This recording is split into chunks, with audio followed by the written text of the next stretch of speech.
Usembut Menteri Rangba ke Jylla, ubalongru National Vice President ke National People's Party uba Prestone Tensong, ulabu ke Jingkeli ya ke Party United Democratic Party, kan Tieng banwan ke President Rule, ban ya ke Party NPP, ke bala Pynjot pensniu ya ke Jylla. Lak ban kedau hang ne ban nakaliang ke Party UDP, kala penpau bakamla ban weng ya lade na ke sorkar MDA, na kadau bakating yo wan ke President Rule ha ke Jylla.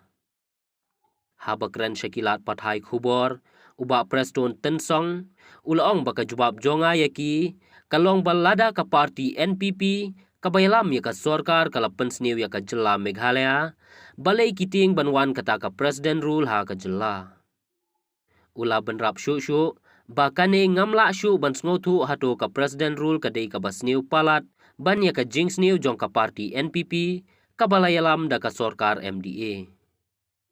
Habakali, hato nakaliang jong-u, unay jingmut ya kini ki party bakin mino naka sorkar, nakaliang ba Prestone Tensong, ulaong bang ngamkwa banong AA halor kane, handray kane kalong tang ka jubab jonga, halor ka jingkeli jongki. See, because they said, I think the statement said that, but withdrawing from the government at this juncture, they said they are scared of President Rule.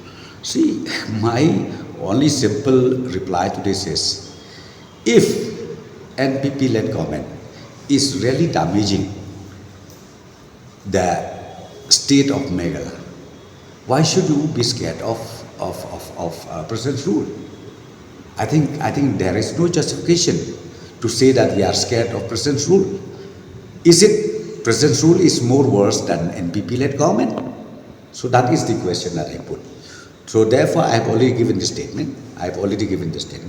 So I stand by that statement.